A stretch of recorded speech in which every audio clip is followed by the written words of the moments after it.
know how the car runs. But if you just want to drive, you just put the key in and go. So if you want to be a teacher of Krishna consciousness, you have to know all the details of how consciousness is operating. If you don't, you can't be a fully qualified teacher.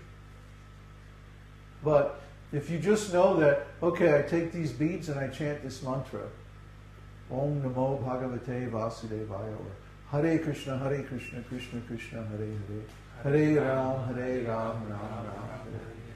If you know that, that's a start. That'll get you going. That will start you on the process. And then you'll see that the process works, and then you won't need to have any faith.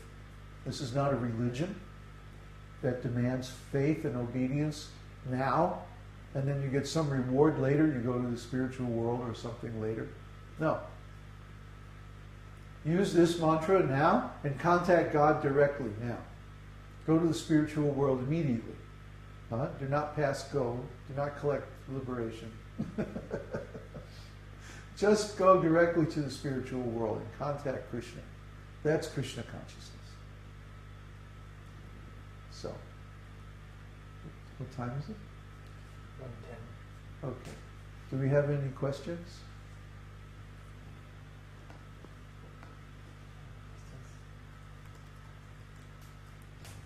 I have a question. Okay. You have to speak up so that the people can hear it. You were mentioning in this talk that after we can duplicate the experience of contacting Krishna, or duplicate the experience of rasa like that, then we can get real understanding of what Krishna consciousness is and how consciousness works and how it operates like that. But before we have that expertise in replicating the experience, if we just study it, is that any good at all, or will we just misunderstand it without the experience? Well, this happens all the time. People study the scriptures, or they study Krishna consciousness as a religion, as something outside of themselves. But as soon as you begin to study Krishna consciousness within yourself as an experience, then immediately you transcend that superficial level of understanding. You transcend any need for, faith, and you come to the direct experience of Krishna. Anybody can do that. Huh? Did you find yourself enjoying today during the kirtan? That's Krishna consciousness. See? Now, if you don't just have the experience, but if you also think about your experience, analyze your experience, try to understand what created that experience, how it developed, what are the different factors, and so on. Then you will understand how you can recreate that experience at any time. See? Whether you're with others or by yourself or whatever condition of life you're in, once you understand that principle, see, somehow or other link your consciousness with Krishna. Then you can recreate that experience at any time. You don't need to be in an assembly, although it helps to be in an assembly, a sangha. It helps. Sat-saṅge means association with the truth. So when we're in association with the truth, then we naturally feel pleasure. When we're in illusion, then we're bewildered. It's really simple. See? People make this big deal out of it where they get all intellectual and, start trying to explain everything and simply going farther and farther away from the direct experience. But we say, taste this experience directly, and then we'll talk about it. then you'll have something to talk about. Otherwise, if we just explain theory, it's meaningless without the experience. Prabhupada always stressed the practical side of Krishna consciousness. Our spiritual master, he was very, very practical oriented. Now, don't just talk about theory. What's the practice? Show the practice. Directly engage people. Then you know what you're talking about. You're not just talking about abstract ideas. It's real. It's an experience that you can have You have within you, each and every one of us has the potential to approach God directly. God is within each and every one of us as the super soul. Huh? So why don't we approach Him and render service and experience the sweet taste of Krishna consciousness? Because we don't know how. So if you have a little bit of association with sadhus and you learn how, you learn the process, then you can do it by yourself anytime. What's the difficulty? Right?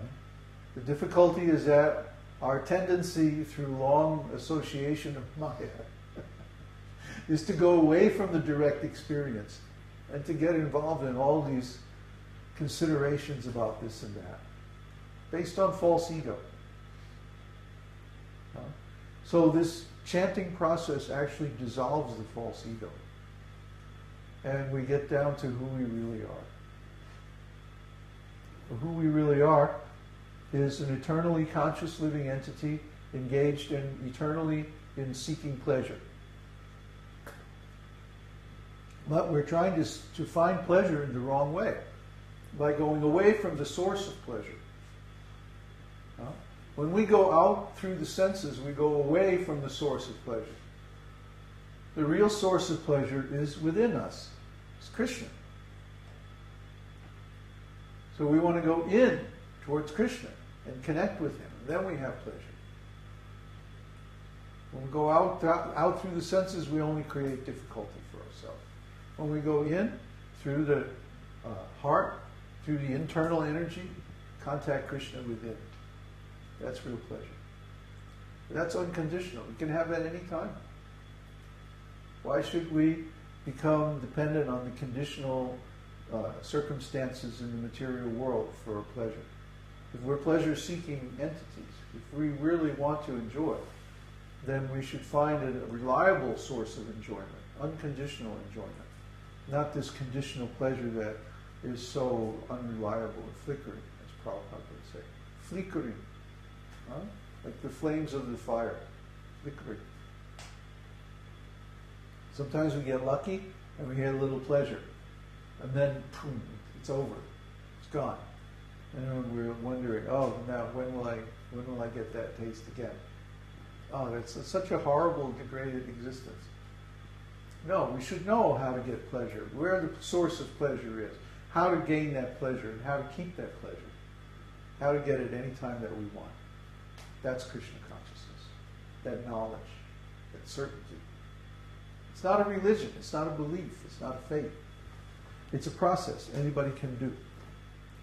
Huh? The tendency is to try to make it abstract, philosophical. We're trained that, oh yes, intelligent people have all these, theoretical conversations. Well, it's just nonsense. They don't really know anything. It's just about words. There was a wonderful article in Slate, I think I'm going to post a link to it, about this guy, this real yuppie achiever type guy who gets a scholarship to go to Princeton, and then he gets a scholarship to go to Oxford, and he goes through all this advanced academic learning stuff, right? And then he develops this condition called aphasia. Aphasia is a very interesting condition because in aphasia you lose the connection between words and their meaning. And he realized that that's what had happened. He had become adept at simply saying the right words in the right way to the right people, to get scholarships, to pass his courses, to get social advancement and all this stuff. And the whole time he never actually understood what he was talking about. The words had no meaning for him. The words were just the words that produced. The meaning of the words was that he got the result that he wanted to him, not the actual meaning of the words. Right? So he went insane. He had a breakdown. He had a complete emotional and nervous breakdown. Because he realized that the way that he had been approaching life was completely bogus, completely false. It's an excellent article. I'm going to post a link to it. The poor rascal. True story. Huh? Is it a true story? It's a true story. It's his autobiographical story. Oh, he recovered it. Yeah. He recovered enough to become a professional writer. And the way he did it was he read the dictionary from cover to cover and went through the meaning, the definition of every single word, and rewired his brain so that he actually understood what the words are supposed to mean. He talked about how he got a degree in modern literature, modern English literature, without ever reading any of the books that were assigned. He simply like probed his professors until he found out what they wanted.